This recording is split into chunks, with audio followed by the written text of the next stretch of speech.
আজ বানিয়ে ফেললাম বটবটির ভর্তা। বটবটির ভর্তা বানানোর জন্য প্রথমে কড়াইতে দিয়ে দিচ্ছি তেল।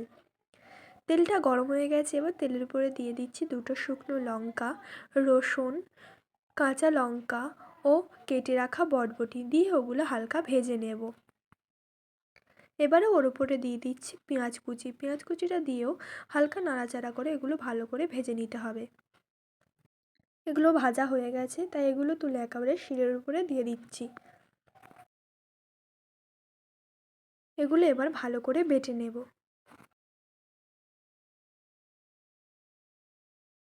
এটা বাটা হয়ে গেছে, এটা একটি পাত্রে আমি তুলে নিচ্ছি। এবারে কড়াইতে দিয়ে দিচ্ছি অল্প পরিমাণে তেল।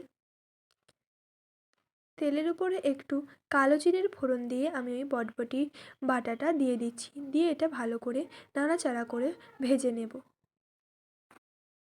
ভাজার সময় দিয়ে দেব স্বাদ মতো লবণ। আমার ভাজা হয়ে গেছে, এটা একটি পাত্রে তুলে নিচ্ছি।